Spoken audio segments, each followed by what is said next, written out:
Hey, welcome to the Straight Sports Podcast. We're your hosts, Tushar and Joshua.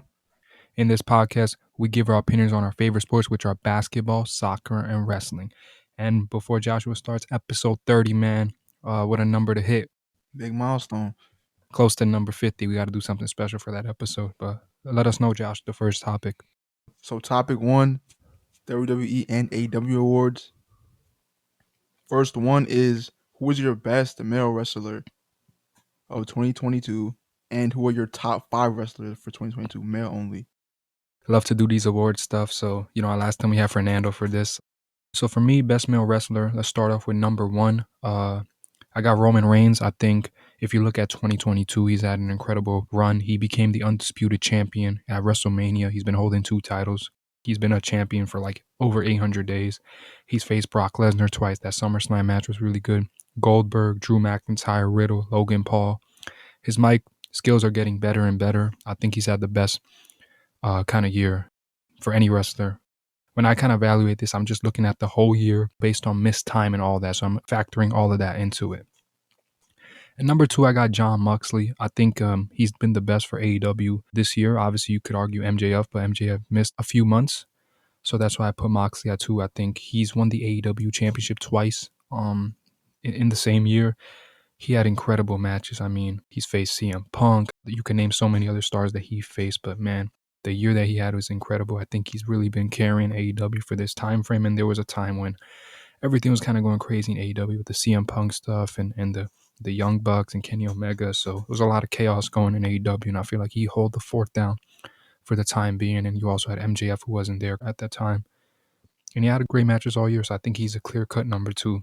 Number 3, I put MJF. I think in the start of 2022, he had a great feud with CM Punk. He's the current AEW champion, and he's the best on the mic. I mean, his mic skills are the greatest that I've seen in the current generation. And yeah, he missed some time, but, his just presence and his greatness on the mic and the matches that he does everything good. So I thought he should be number 3, even though he missed, I think, 2 to 3 months. Number 4, I have Seth Rollins. I think one of the most underrated still. He had the best feud, in my opinion, in 2022 against Cody Rhodes, that trilogy that they had. He won the United States Championship even this year in 2022. His mic skills are one of the best. I mean, anytime that he's in a match with any star, he elevates them whether he loses or not. And at number 5, I got Bryan Danielson. I think still coming to AEW. He's putting up thriller matches. He's facing so many great competition. He had an overall just great year. In 2022, he's faced Hangman Adam Page. I don't know how many great matches he had. I think even though he's left WWE and he's in AEW now, he's doing a great job. He's clearly a top 5. So yeah, that's my male wrestlers. All right, so next, who is your best female wrestler in 2022, and who are your top 5 female wrestlers? Yeah, so for female wrestlers, let's start it off. At number 1, I have Bianca Belair. I think, she's held the Raw Women's Championship since WrestleMania, has had some great matches against Becky Bailey. And I feel like this is the year that she really, after her match with Sasha Banks at WrestleMania, won the title. And then, she lost it eventually to Becky at SummerSlam and then won it back. I feel like she's finally, proven that she's like the top star in WWE. She's the face of WWE, for the women's division. And I feel like now she's cemented herself and she's the top of the top, and somebody has to try to take her off her throne. She's on the top right now. At number 2, I got Jamie Hayter. Hatter. I don't know. Sorry, I apologize if I pronounced her last name wrong, but Jamie from AEW. She's the current AEW Women's Champion interim from November. She's had a lot of great matches all year long, versus Thunder Rosa and Toni Storm, one of my favorites. And I feel like, the fans are really behind her. She's had a tremendous year, and she's been special this year. And I think I know my lists are probably very different from last year, but I think she deserves to be on number 2. And I think she's been the best AEW women's wrestler for this year. Obviously, Thunder Rosa could have been on the list, but she's missed 7 to 8 months. So that's why she's on the list, or else, she'd probably be number 2. But Jamie, shout out to her. She had an incredible year. All right, so at number 3, I have Mandy Rose. I know she's not in WWE currently, but just kind of assessing. She's been there in 2022, assessing what she's done. Toxic Attraction, one of the best tag team groups out there. They were a great trio. I think it was exciting to watch. She held the NXT Women's Championship for 400 days. She dominated almost all of 2022. I mean, she lost the title on December 13. I think 2022. So she basically held it all of 2022, and she made NXT 2.0 better.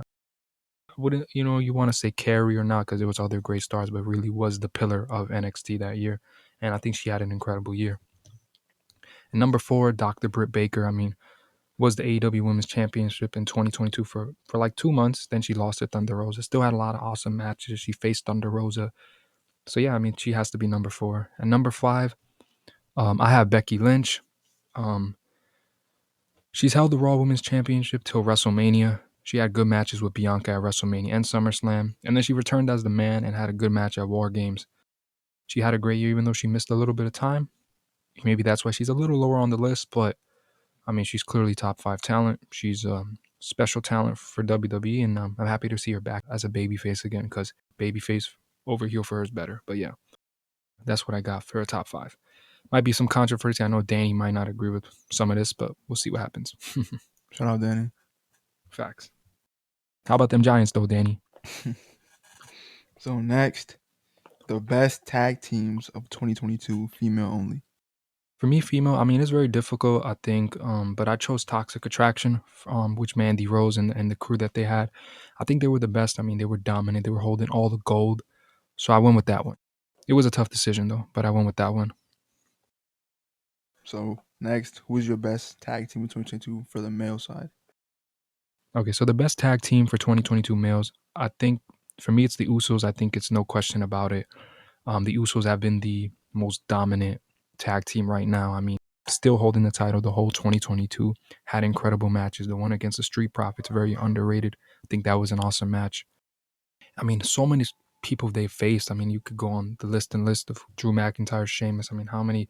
Anytime the Usos, like when it comes to tag team, them and the Street Profits and the New Day are just so good at putting up thriller matches for WWE. So, but I went with the Usos. I think it's not even a question. I think it's clear cut them. What was your match of the year of 2022 for single and tag team? I think for single, I think everybody would agree Cody Rhodes and Seth Rollins, Hell in a Cell 2022. It's crazy. Last year I had Rollins and Edge. I think it was for Crown Jewel or one of the pay-per-views, the all trilogy matches. But this year again, Rollins is in it because he just puts up always anytime. And of course, that goes a lot of credit to Cody Rhodes, but Rollins is just incredible as well. But for me, Cody Rhodes and Rollins, I mean, just look at the situation. Cody Rhodes tore his chest muscle. You can see like on the screen how it looks. He still competed. I think it was clear from WWE and medical staff that, it wasn't going to get any worse, but he still competed. That's very difficult to do. And he was nothing but spectacular. So shout out to Cody Rhodes for, how he was able to compete through that. And they put up one of the greatest Hell in a Cell matches I've seen, man. It was an awesome match to watch. Um, but yeah, it was so awesome. For me, the best tag team I would say is FTR versus the Young Bucks. Um, for the AAA and ROH World Tag Team Champions. I think that was an incredible match. The Young Bucks, they put up always great matches. Yeah, and that's the one I chose for the tag team. So what was your feud of the year for 2022? I think Seth Rollins versus Cody Rhodes, their trilogy, they had 3 matches. They faced each other. Hell in a Cell was one of them, WrestleMania, and there was another pay-per-view as well. They faced each other 3 times, and all of those matches were trilogies. Their promos were great against each other. I loved the whole thing, and when you see matches 3 times, a lot of times fans will be like, okay, it's like Roman versus Brock. We see it again and again and again. But even seeing it 3 times, you want to see it a 4th time because every match went A plus, over 10 out of 10. So it was the best feud of the year. What was your storyline of the year for 2022? For me, I would say Sami Zayn and the Bloodline. I mean, that storyline is still going. It's so awesome. Sami Zayn story in the Bloodline. Jey Uso, not really a fan of him. Then he wins Jey Uso's trust. Now Roman Reigns is upset with him because they lost that match to John Cena and Kevin Owens, and now it seems like maybe Roman thinks that Sammy, is like the fans like him more and all this stuff, but the storyline's still going and it's still awesome. So it has to be, I think, clear clip best storyline of 2022. The Mike Skill Sammy has elevated to another tier. Roman Reigns elevated, the whole bloodline elevated, and Paul Heyman is like the GOAT when it comes to being on the mic too. Not talked about as much how great he is. So what was your return of the year for 2022? So this is a tough one. I don't think Danny will agree with me, but it's a very difficult one. But For me personally, I went with Bray Wyatt's return. I thought it was an incredible return. It's been like a wait for 2 years. Like, everybody was waiting for him to come back, and the fact that he came back was just an awesome moment. But if people say Cody Rhodes returns to WrestleMania, I'm not mad at that. That was also equally as a great return because he came back to WWE after so many years. So, and it was at the biggest stage, WrestleMania, against honestly one of the best wrestlers in WWE, and Seth Rollins. But I chose Bray Wyatt because it's been like 2 to 3 years, and like people were upset that he got released, and I was just happy to see him back. But if I had to pick one, I went with Bray Wyatt. But it's so equal. You could say Cody Rhodes as well. So, what was your 2022 moment of the year? There was a lot of candidates. I think the moment of the year, I think a lot of people agree with it, is Stone Cold Steve Austin wrestles one more match. You see him in Dallas, Texas, his hometown. He had a match with Kevin Owens. A lot of people thought he would come out to the KO show, just talk. Nah, they had a wrestling match, and he did a good job. And Stone Cold, after not wrestling for 19 years, to just put up that kind of A-plus performance, I think people were stunned, and we were so happy that we was able to see him fight one more time in Dallas, Texas. It was just awesome. So I think that has to be a clear-cut best moment of 2022 for me personally, and I think everybody would agree. Who was your breakout star for 2022? For me, I think to me it's Liv Morgan. I mean, Liv Morgan is one of my favorite wrestlers. Obviously with Sasha Banks as well. But for me, why was Liv Morgan? I feel like personally, Liv Morgan was just, she first started off. She won the Money in the Bank, and after that, she won the SmackDown Women's Championship. She had a good reign. I think about 90 plus days. The way she beat Ronda it felt like it could have been a better finish. And then the way she lost to Ronda, then after that, and then she kind of turned into this like more kind of like she's even getting more like it feels like a persona change now. But like I feel like they kind of messed up with the championship reign for her. But in general, I feel like she had a great year, and I feel like she really proved after winning the Money in the Bank, got the title, that she's a star. Like she's here now. She's arrived, and she's only gonna get better and better. And her mic skills are great, and her wrestling skills always improve. She's a hard worker. She puts in the work, and that's why you respect about her. So she was definitely to me my breakout star of the year. Who's the baby face of the year for 2022? I think it's Bianca Blair. I think, after, when she won at WrestleMania, she's been the biggest babyface in WWE, and also look into AEW as well. But I think you could argue John Moxley, if you want to talk about um for AEW's concern. But I just chose Bianca Blair 'cause I think her fan base has gotten stronger. Everybody's a fan of her. She's a great wrestler. She has a great in-ring skill, mic skills, and I think she was the babyface of the year. I think you could argue again Moxley, but I went with Bianca Blair. I think she had an incredible year, and now she's the top of the top.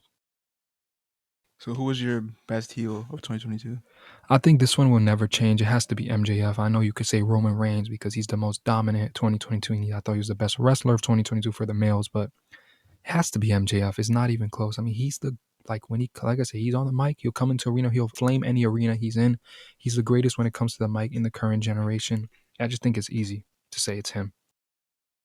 I think before we move on to topic two, just for me personally, another thing I just want to say, obviously, if you had to ask me, like I kind of chose based on what I thought would be a favorite moment, but another just like best moment for me in just 2022, like just my favorite thing that I've seen, just my personal, is Liv Morgan winning the WWE SmackDown Women's Championship. She was one of my favorite wrestlers. I feel like she's a star, and like to see her get that moment was so incredible. I want to say I cried, but it was type teary just thinking about like she finally got her moment. I was just so happy for her.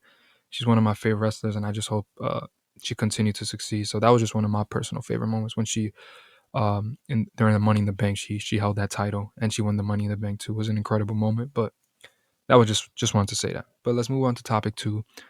PSG versus El Nassar and Al Hilal. I hope I said that right. In the friendly Riyadh season cup match, PSG came out with the win 5-4. Messi scored a goal in the third minute, and Ronaldo scored two goals, a 34th minute penalty and a 45-minute plus extra time goal. What are your thoughts on this game, and what did Ronaldo prove to you in this game? To me, I didn't actually get to see the game, but I was watching the score update live, and I was also able to catch the highlights after the game. And to me, it looked like a pretty end to end game, really good game. Pretty competitive on both sides. I mean, Al Nassar and Al Hilal actually played pretty good. Like I know people probably thought they were going to get run over, but it was a pretty competitive game. And yeah, I know it was a friendly, but I feel like it was still a good game to watch. Hmm. And what did Ronaldo prove? To me, honestly, nothing, because I knew that he still had the ability. He still was of the level to play at a high level. People thought he was washed because of what happened in the World Cup and the way he bounced out of Man United, but I never thought that he lost ability. I just felt like it was just a bad situation and he got out. But I feel like if anything, he showed that he can still compete with the best of the best. He had a great game against some elite defenders, and I feel like he showed the world that he's not finished like people are trying to portray him to be. I feel like he's still that top player. And he has a few years left. What are your thoughts on the game? For me, the thoughts on the game, I love the game. It was so awesome to see Ronaldo and Messi again on the same stage. It was great to see, it was good for the Saudi league, to have PSG, one of the best clubs out there. But what this kind of proved to me is that Ronaldo he could still play at a high level. I don't know who said he was washed. We all hear these people saying that he was Media. washed, the media and everything.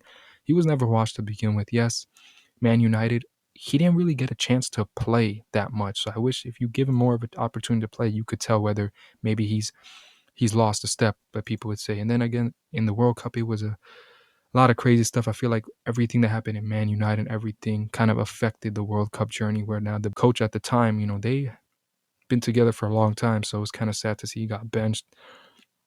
But I think people forgot the year before that how incredible year he had in Man United.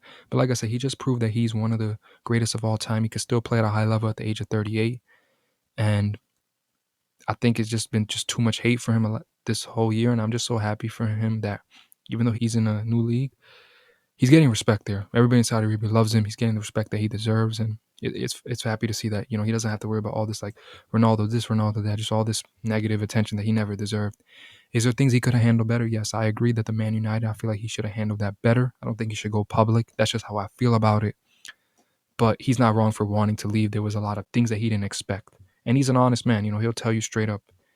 But I do wish he would have kept that private. I don't think public was the way to go on that situation. But regardless, he can still play. He's 38. He's having fun. And I'm excited to see what Ronaldo does there. So what is your reactions on Ronaldo's kind of first like debut match in the Saudi League, Al Nassr versus, I'm gonna just spell it. I apologize. I do not know how to Okay. pronounce this correctly, and I don't want to Yeah. pronounce this wrong. ETTIFAQ. They won the match 1-0. What is your thoughts on that? Yeah. Good game. He didn't. I also didn't see the game, but I did see highlights. He did not score, but from what I've seen, he was dribbling, basically doing whatever he wanted. He was having a great game. He was actually enjoying himself. He didn't score, as I said, but I feel like coming off for the PSG game, people did think he was gonna, lead off with a bang. But I Probably feel score a like, goal, right? yeah, but I feel like, I don't know. It's his first game with the team, his own team, mind you, because the team he played with PSG was a combination of two teams. So this is That his is first true. game with his actual team. So I'm not gonna put much stock into it. He still had a good game, in my opinion. He just didn't score, and I feel like we'll be seeing a lot more of him in the future with coming with goals and Yeah. stuff. For me personally, again, I think he had a great game. You could see the impact he's already have. He was kind of doing that dribbling and all that kind of fancy stuff that he be doing, Yeah. and it was nice to see him play. Obviously, it was a good game, competitive 1-0, and they got the win. And I think, again, you're right. This is his first game with this Al Nassr, not both teams combined, but I think it's good. It's going to take time for him to build that chemistry, I think, with his teammates, and they're slowly building that. It's very cool. I saw a moment where one of the Al Nassr's team player, his son, kind of did the Sue, and Ronaldo was laughing, so it's kind of cool to see. But I think it was awesome to see. It was a good first match. And I'm excited to see the next match. But yeah, I wouldn't hold it really that he didn't score a goal. He definitely had an impact. We can see the impact he's already having on this team, and they look really good. And we'll see what goes for the next game. We'll see what happens. All right. So next, topic 3, Royal Rumble 2023 takes place at San Antonio, Texas. Shout out Spurs at the Alamo Dome on January 28th. What is your prediction for each match? So first, the women's Royal Rumble match. What is your predictions?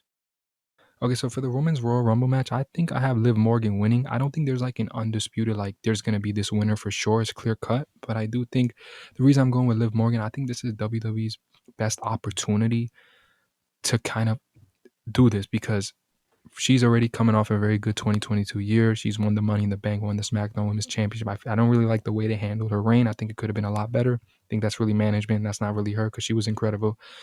Um, but I think she should win it because Bianca, I don't think she's going to be in the Royal Rumble match, but like people like Becky, Bailey, they're already top tier stars. I don't know if they would benefit really if you give them the Rumble. I don't think that really would help their case. So I think somebody like Liv Morgan, she wins the Rumble.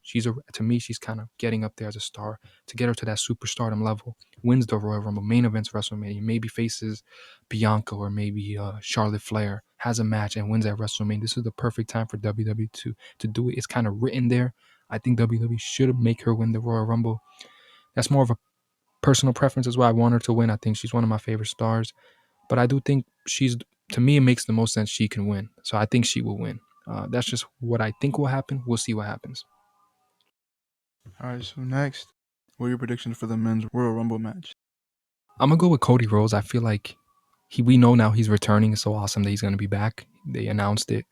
So I think he's the one to win it. I think it makes the most sense. He wins the Rumble, probably faces maybe Roman Reigns right now, but I heard who knows, maybe they're gonna split the titles before or after. I'm not too sure.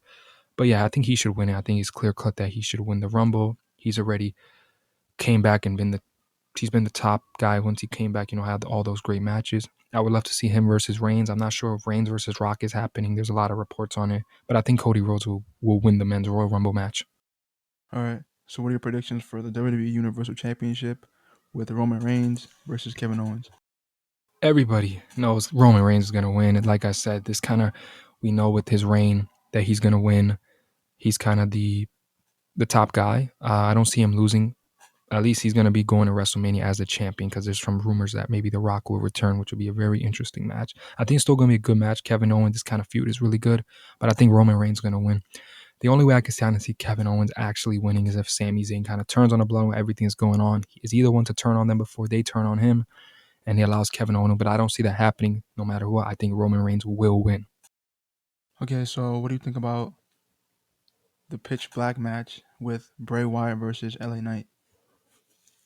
For me, the pitch black man, I'm gonna go with Bray Wyatt. I know a lot of people. I knew my friend, even Danny. I don't know, like he's kind of criticizing like the way Bray Wyatt's been bringing back, but I still kind of like it. I feel like Bray Wyatt, they're kind of trying to build him up. You don't just want to throw him to face Roman Reigns or the top guys. And I think LA Knight's proven he's a mid tier guy. I'm not obviously not trying to disrespect LA Knight. He's a very good wrestler. I remember those NXT days. But yeah, I'm gonna go with Bray Wyatt. I think it's gonna be a good match. It's gonna be interesting because pitch dark black match. What do we expect? We don't know what to expect, and I like to expect. I like to not know. It's kind of cool not to know what to expect. You're kind of tuned in and you're kind of curious to see what happens. But I think Bray Wyatt's gonna win. So next, what are your predictions for the Raw Women's Championship with Bianca Belair versus Alexa Bliss? For me, I might go with the surpriser. I think Alexa Bliss will win. We've seen her now with Uncle Howdy and like how I feel like she's back with Bray Wyatt in a sense. And I think this is the opportunity for Alexa Bliss to win. She hasn't won the title in a very long time. I think Bianca Belair's had a very long reign. And I think this is the time you give it to Alexa Bliss. And I feel like she's actually going to win. I think maybe there's going to be some distraction or something's going to happen. It's going to cause Alexa Bliss to win the match. And she hasn't held the title in a very long time. And she's very deserving.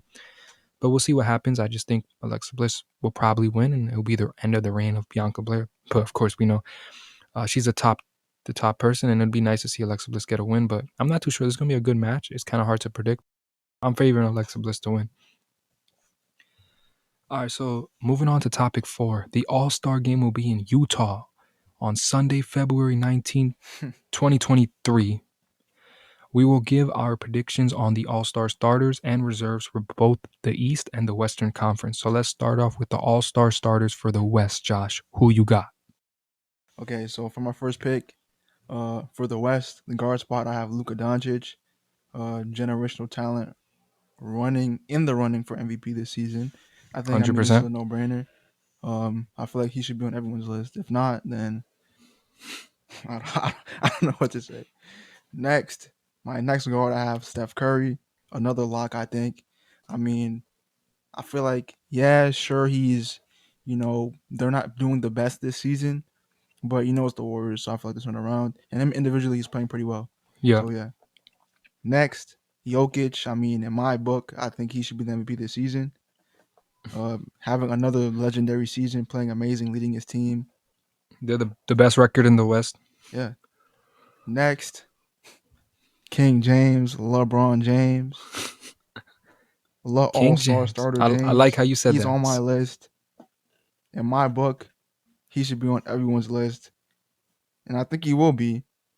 He's having a great season individually again, coming oh so close to breaking the points record, which I think he'll get at MSG. Me too. I think it's gonna be MSG. It has I to think be. he's trying It's to Madison calculate it Square. and plan it But so he gets but MSG. don't you see? He's not trying to break it at Barclays. He doesn't Very want to. I interesting. just he wants to Had to break it do a at the little Mecca, troll bro. there. The same thing with Curry. The Mecca is the place, bro. The Mecca is the place to do it. Now next for my starter. This one, since I know that the starters are picked by fan vote, like I kind of felt that it would be a more popular player. Okay. So I have Zion Williamson for my last pick in the starters. I feel like he's a pretty Awesome. popular player. He's also playing pretty good right now. His team's doing pretty decent. So I Yeah, feel the like top he'll four take in the they're top four in yeah, so I feel like he'll the take West, that and they've had last a lot spot. of injuries. Brandon Ingram's been in and out. He's missed a lot of games, so Yeah. they've had a lot of injuries. But yeah, So who are your West starters? yeah. For me, we have the same identical list. There is nothing different. I have Luca, like you said, generational talent. He is carrying Dallas on his back. I think Mark Cuban's going to have to get him some help. Uh, Steph Curry, they're having a bad season, yes, but Steph Curry's been phenomenal. We see how important he is. He's averaging crazy numbers. He's doing his thing like he's always done. Uh, Small forward, we got LeBron James, obviously King James, best small forward right now in the West. He's doing his thing. He's at the age of 38, still averaging over 25 plus.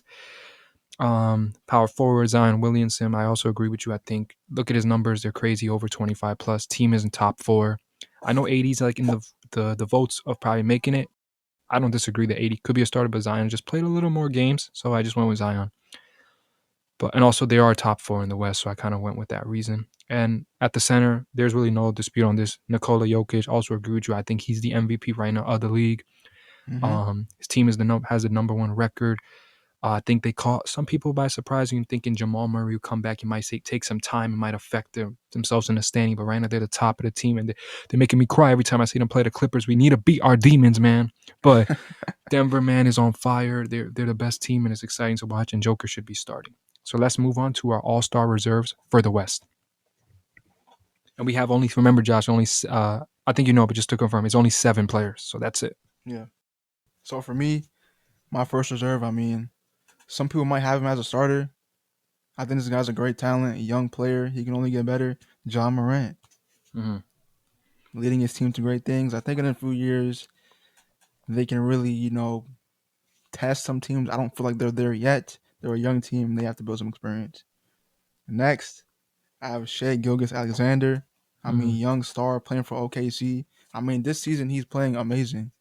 Like on both ends of the court, he's actually a great complete player in my book. And I know it must suck being a Clippers fan, knowing that gave up this gem. I want to make this very clear. We know I'm a player fan, right? But if you look at if Kawhi was there with Shai, with the way Shai's doing, it's obviously a tough trade because if the Clippers don't win a championship, losing Shai, I mean, he's been Yeah, superstar. I mean, his numbers are crazy, and obviously, you're right. You think about this, like man, maybe Kawhi and Shai, how would that be? But would he develop the same? Happy for Shai, man. yeah, He's yeah. doing the That's a great good point, things. actually. Because at the time, he wasn't that guy. When he teamed up with Chris Paul in Yeah, OKC that Chris Paul first unlocked year, something in there, man. Yeah, he unlocked something, and then after that, this season, I mean, he just took it to a whole nother level. If his team was top, he'd probably be in the MVP race. He's been bugging it's out. probably true, actually. Yeah, But I think maybe the development wouldn't be the same if he was with their Kawhi, because he was the guy in OKC, yeah. and they knew that. I'm happy for him though. So next, I have Anthony Davis. This is your third I one, mean, right? yeah, I Okay. have Anthony Davis. I mean, he's playing pretty good this season, actually. Yeah, he's been out a bit, but I do His feel numbers like, are crazy. yeah, the way he's playing this season, like it's hard for me not to have him Yeah. on the After a list. few games, he took that turn into like the old AD that we know. Yeah, the Pelicans, AD, turn back the clock, bro. Turn back the clocks. The bubble AD. For real. Next, for me, for Lauri Markkinen. I mean, for me, he's a lock for most improved player. I mean, the jump he took was unseen. 100%. Sad because he was supposed to be a Spur, but somehow we didn't get the player that we were supposed to get for Yeah. DeRozan. But Yeah. Joshua loves living in a dreamland. so hopefully we will be getting Victor Wembanyama this year at the draft. So that's my goal for us. But yeah, Laurie, the way he's playing for the Jazz right now, he's looking like a number one option right now. He's playing consistently I good. think I think we could just say he is the number one. Wait, He I guess is. I get what you mean. I get what you mean. Yeah, Never mind. yeah, yeah. I get you. Like he's looking like he can like literally like lead the team to things, right? Yeah. And this is also a young team. I feel like they have great talent around them And too. Utah So was expected to like be the last Yeah, they're like supposed to lower be seed really because of bad. like maybe people thinking of tanking, and that's not what happened. I love what Will Hardy's been doing there too. Yeah, great young coach. Yeah. So next, I have Demontis Sabonis of the Mm. Sacramento Kings. Or which one is that? Number 6 or? That's 5. He's having a great season. In my opinion, I think he's the best player on the team, and I think he is the X factor because before him, yes, they had Halliburton, but it wasn't really working with him and Fox. I just feel like he took the team to another level. Obviously, they did have some new signings with the rookies, but I feel like his contributions are just taking the team to a new level, and I feel like he deserved the spot. Next, I have Devin Booker. I don't know, people. I feel like there's kind of like some controversy on Devin Booker. I feel like he's a really good player. Obviously he's playing pretty good this season. The Suns aren't really too hot right now, but I feel like the way he's playing his numbers, like it's undeniable. He is one of the best shooting guards in the league, and I feel like he has to be on this list. Next, This is your last one, right? for my last pick, I have Damian Lillard. Okay. He's a great player. Yes, his team isn't playing too good, but the numbers don't lie. He is still extremely effective from behind the arc. He's still extremely effective driving, getting to his spots, and he's leading his team. Yes, they're not doing the best right now, but they're in kind of like a weird like pivot transition area where they did just let go of CJ, and they are kind of like trying to like get back on track. I feel like can he lead them to things? No, I feel like he should have been traded with CJ, but and they should just rebuild because I don't see what he's gonna do here. But shout out to him, he's a great player, and yeah, I He's respect loyal. his He just decision to wants to stay. stay. Yeah, I respect it. I think we almost have the identical list. I don't have Dame on my thing. Obviously, there's Yeah, always going to be some snubs. It was hard to really pick 7, but I'm gonna start off with my first one, my first reserve. I have John Morant. I mean, he's averaging over 27.2 points. He's been spectacular this season, averaging yeah, 8 assists, 5.5 rebounds. His talent speaks for himself. I think maybe a lot of people, or maybe me as well, thinking maybe Memphis might fall down a little bit this season. And that's not been the case. They've been on fire. They're the second best team in the West. And whether we think they're contenders or not, they're a very good team. And they could pose a lot of problems to any team in the playoffs. But yeah, he's been leading this team and they're doing great. Second, I got Domantas Sabonis. I got to agree with you, man. Obviously, was I against the trade? Yeah, because Halliburton, we see what yeah. he's been Amazing able to player. do. But the reason I gave it a C because he is an all-star player. He's averaging 18.3 points, 12.6 rebounds, 7.3 assists, and they're third in the West with Sacramento. Sacramento have not made the playoffs in the longest time. And for them, this is a very big thing. I think based on the fit, now people look at it as this might have been a good trade. Maybe a lot of people might have think they should have traded Fox or something, but I don't know if Indiana would agree to that. Yeah, there's no way they would Um, agree to yeah, Fox. but De'Aaron Fox and Sabonis have been a great duo together. They have a very good fit. And fit wise, this is a good trade, and the results speak for themselves. They're number 3 in the West. That is the shocker. Yeah, Number 3, I mean, I don't know. This I think the one where Josh we differed. I put De'Aaron Fox as well because they're number 3 in the West. I interesting. feel like they should have 2. I think these 2 guys have been deserving. Obviously, I know you can argue Denver and there's other teams above, but De'Aaron Fox he's been averaging 24.2 points, 6 assists. He's shooting 50% from the field, 4.3 rebounds. I mean, I feel like he's had an absolutely spectacular season. And now it's a bonus, and now that he has a good fit, I think he's able to really. They've been able to lead, Sacramento, to a very good team. And shout out to Mike Brown. I don't think he's been talked a lot, but man, he's a coach of the year candidate. What he's doing out there in Sacramento, he's cooking up something great over there. Yeah, Shout out to him. So yeah, I do believe De'Aaron Fox should get. And of course, if one of them don't get it, I'm fine with that. Dame or some other. But I went with both of them to make it. And number 4, I have Devin Booker. I mean, yeah, he's missing some time. He's averaging 27.1, 5.6 assists, shooting 47.7% from the field, 4.6 rebounds. He's kind of a lock when it comes to the All-Star. He's their yeah, best player. He's special talent, mid-range, three-pointer to the basket. He got the whole package when it comes to basketball. He's a 3-level scorer. So, yeah, and number 5, Laurie Markin. I got to agree with you, Josh, on that one as well. I mean, he's having an absolutely spectacular season. I'm sorry to your Spurs, man. Y'all don't have him. But he's averaging almost 24.8 points, 8.7 rebounds, 1.8 assists, 52.1% from the field. I don't think a lot of people was expecting Laurie Markin to take this huge of a leap. When he was with Cleveland, he played great in his role, but he was a small forward. He was playing a little different role. Now he's a power forward. He was thrown like, hey, you're the number one option in a sense, and he's got a chance to flourish in Utah. And Will Hardy's allowed him to flourish. So it's nice to see. This is, I think, a lot of people envision Lauri Markkinen to be, and to finally see it is awesome. And I agree with you. Most improved player of the year is a lock at this point. Facts. I mean, could you argue Shy though? I mean, but the thing is that he was playing at a pretty high level last season too, That's though. true, but he took it to a whole nother level. But Yeah, that is true. he That is did. true. I think you agree with Lauri Markkinen though. At number 6, I got Shy. I mean, again, and this is no order. I'm just listing the reserves. He's averaging 30.7 points, 4.8 rebounds, 5.5 assists, 50.9% from the field. Absolutely spectacular. Like I said before, if his team was a higher seed, he'd probably be in the MVP race. OKC's actually like playing 500 basketball. They're very good. Yeah. They're fun to watch. Yes, I'm very And sad Chet that Holmgren Shet. is out too. Yeah, I'm sad about that. It would be really cool when he comes back next season. But OKC, this was their process, rebuild. They got their star. This guy is not a star. He's a superstar the way Yeah. he's playing. Yeah. So I'm Facts. I happy to agree. see that it's working out, and he deserves to be. He's a lock. If he does not make the All Star team, I think a lot of people will be like, "What's wrong with the NBA?"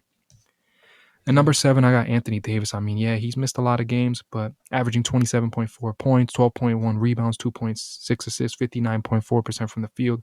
This is what a lot of people envisioned when he joined, when he was with the Lakers, after a couple games, like, man, where's the old 80? He's brought it back. He's been special. They can't guard him. Team's been struggling, but he's been very great. And I'm hopefully we'll see him back soon. I think we can literally have Yeah. Like identical lists. The we only are thing we don't pretty. have We have is that you similarity. Yeah. have Is that you you have have Fox? Dame and I have De'Aaron. That's Yeah. really So it. I mean, there's not much to complain about. I feel like there, like you said, there will be some snubs. Yeah. I mean, I'd even say Anthony Edwards. He could be a Yeah. potential That's snub. true. Yeah. I think he will He be a snub actually. yeah. All right, so let's move on. What are your all-star starters for the East?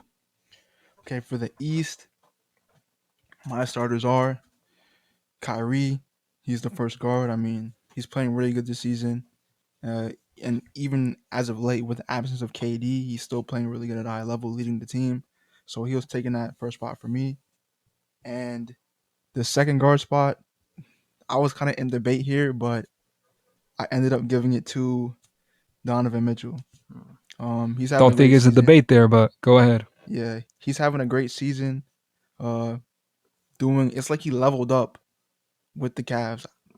I don't know if there was something going on in Utah, but he seems like a extremely like well-rounded player right now. He's playing at a high level, leading the team offensively, and just doing what he has to do to get them wins. Now, for my forward spot, I have Kevin Durant, who some regard, including me, as the best player in basketball when healthy. But he's out right now, so obviously there probably will be a substituted player, but I'm just gonna go off the list if he's going to play. Next, I have Giannis. Uh, I mean, there's not much to be said. I feel like he's a lock. He's a lock every year because he's just that caliber player, two-way player on the ball defensively, offensively, rim protector. He does it all, and he's just a talent. Next, Tatum, Jason Tatum of the Celtics. He's having an MVP season as well. I don't think he's gonna win it though, but he's playing at an extremely high level. He's leading his team to great things, and I feel like that will be the last forward spot. For my all-stars for the East, wow, Josh, again, we agree. I got the same list. I have Kyrie Irving, again, speaks for itself, what he's doing in Brooklyn. With Katie's absent, that 48 point that he put against Utah, and for some reason, I just think he owns Golden State. When he plays them, he just goes off and he wins the game. He Donovan does. Mitchell, he's doing extraordinary things in Cleveland. I think a lot of people consider him a superstar before, but now I feel like him being the number one option, like he's really taking that leap. I feel like because in Utah, I feel like number one option, he struggled. But in Yeah, Cleveland, they have a lot more talent. No disrespect to Utah. They have Garland, they got Jared Allen, they got Mobley, a lot of more talent. The defense is very solid there, and they're doing a good job. And Donovan Mitchell's been literally averaging like 30 or something. Garland was missing some time too, and he's done a great job in that absence. And then a small forward, KD, there's not really much to be said. He's still playing spectacular. I know he got hurt, but he's still playing spectacular. He's averaging close to 30. His numbers speak for himself. Brooklyn's been very great. What a turnaround for them. Shout out to Jock Vaughn, Coach of the Year candidate. Um, Power forward, I got Giannis. Again, it's kind of a lock here. He's always been great. His numbers are always great. Simple as that. This is the one that is debatable because you have KD, Giannis, Tatum, and Embiid. You can only choose 3 out of 4. You can yeah, choose any 3 out of 4 on any given day. I gave it to Tatum. because his team is number one and he's also having a spectacular season and they're MVP. That's why I kind of lean towards Tatum, but you could go either one. But that's why I go. That's my starters. So, what are your all star reserves for the East? This is where the controversy begins, probably. For the East, my reserves are. I mean, yeah. Okay, so for the East, my first reserve is Tyrese Halliburton. I mean, I feel like he's had a great season. He's showing people that the Pacers did the right thing. I mean, arguably there'll be some debate because Sabonis is also doing some great stuff in the Kings. I feel like both sides benefited, and I feel like the Pacers found their future franchise player. Like he's a floor general, he's a shooter, lights out shooter at that, and he's just playing high basketball and he's leading this team to wins, which I really appreciate. I think he's been pretty good at. Next, I have James Harden. This may be controversial, but I feel like he's playing at a really high level It's still. not controversial. Uh, some people will say he's not the same, which I agree he's not the same, but he's I feel like he's changing a bit. Cap. He's still playing at a high level. He's still playing at a high level. He's I think he's doing pretty good for the Sixers, and he's leading them to the postseason. Next, Joel Embiid. I know some people don't like including two players from the same team, but I They feel like have you to. have to. Like they're Because playing Embiid's well, and they're technically both a starter, but yeah, and they're like both and he could be a starter as well. Yeah, you're right. And they're both playing at a really high level, so I feel like there's nothing wrong with them both being there. Next, I have Jalen Brown. I don't feel think, like he's yeah. playing amazing too, and him along with Tatum are gonna like lead the Celtics to big things. They already have a final appearance, and I feel like they can only go higher than there. Next, I have can't believe I'm saying this. Jalen Brunson. Mm. He's Welcome having to a the great club. season, Welcome and to the Knicks yes, I party. will admit I was a doubter. I was So, a doubter wait, at can you first. apologize? Can I get my apology? I was right.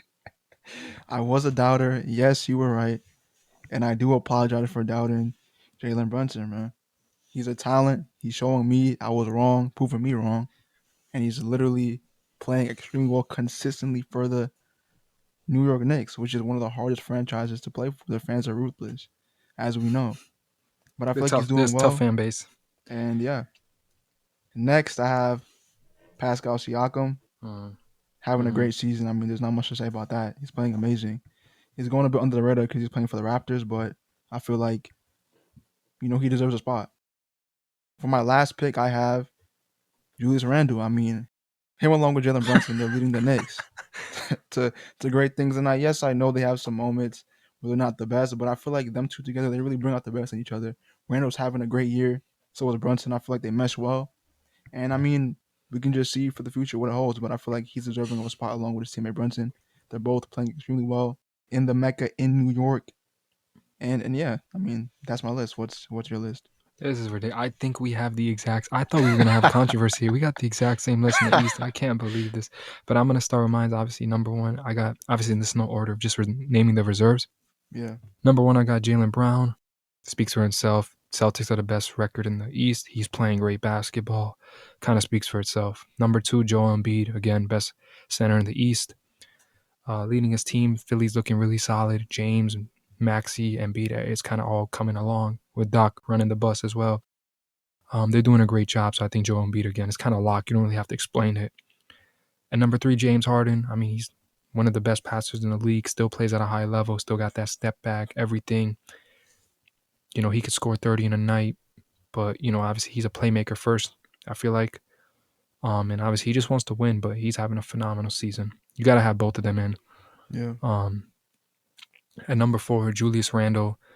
This was where I got interesting because the Knicks are a 8 seed right now. So it's like, yeah. do you include two players from the 8 seed? That's what people would say. Mm-hmm. I went with Julius Randle because his numbers were like crazy. I mean, he's like literally averaging like 24 points, like over 10 plus rebounds, you know, a good amount of assists. So like it felt like it had to go. I feel like he had a bounce back here, and with the addition of Brunson, I feel like it's allowed him to operate, give him more space. He's not facing so much double teams now because Brunson's there in the defense, and he's a great playmaker. I feel like Brunson has allowed Brando to kind of even play at a very high level. And obviously it's credit to Randall, but I think the fit Brunson bringing him in has really helped Randall. At number 5, I had Jalen Brunson, averaging 22.5 points, 3.5 rebounds, 6.3 assists. I've been trying to tell you, Josh, I mean, you disagreed at the moment. It's like, oh, he can't. Like, I don't know whether he'll average that many assists. I said, Luka's a ball dominant player, as he should be. When Brunson is going to be in this system, he's going to run the show. He's going to average more assists. And it speaks for itself. He's a very good playmaker. His numbers are crazy. He's averaging great. And he is, even in 2023, I think he's averaging over 30. So he's been spectacular. He's their closer. He's just awesome. So I'm just happy to see the addition work. And I'm happy that Josh finally came to his senses. Number 6, I got Tyrese Halliburton. Speaks for itself. They've been on a bit of a losing streak, but Tyrese Halliburton is phenomenal, averaging over 20 points. But the one thing that really is like, man, this guy's that guy. 10.2 assists. I mean, that's phenomenal. I think he's first. I'm not sure 100%, but he's top in this when it comes to assists, averaging 4 rebounds, shooting 48% from the field. We know he's a generational talent. That's why I was a little skeptical about the Kings trading for him, but based on fit, it worked, and Yeah. he's flourishing. So it's nice to see he's the point guard. There's no confusion. Him and Fox, he's running the show. And number 7, this is the last one again. Pascal Siakam, kind of agree with you. Spicy P, he's literally averaging over 25, double-digit rebounds and couple of assists here and there. So it's kind of, I think Toronto deserves him. He's been spectacular. Remember the 52 points he put up against the Knicks? I mean, this man can still score at a very high level. He's a special player, and I feel like people might have forgot about him, but he's reminded us. And yeah, but I'm surprised. Like I said, I thought you was gonna have Jimmy. That's what I was thinking. Yeah, I mean, But we have the same list. Jimmy yeah, I could literally make changed it, my but mind like it last was minute. tough. This was a tough list to make, and Yeah, obviously it there's gonna was. be probably when people watch this episode, they're gonna be people who are gonna disagree. Yep. So we're kind of expecting it. But that's our list. That's crazy how we have literally the same list except the Aaron Fox over Dame. That's really the only difference that we had in our whole entire list. Yeah, I know. That concludes episode 30 of the Straight Sports Podcast. Thanks for tuning in. And, our next episode, we're going to have a very interesting episode for 31. We're going to do mid-season predictions, for all the teams through A through F. And shout out to Danny who gave us the idea for this topic. So full Shout out credit goes Danny. to him. But yeah, thanks for Yep. tuning in. You can follow us again at Straight Sports Podcast on Instagram. If you haven't already, subscribe to our YouTube channel. And yeah, thanks for watching, and go Clippers.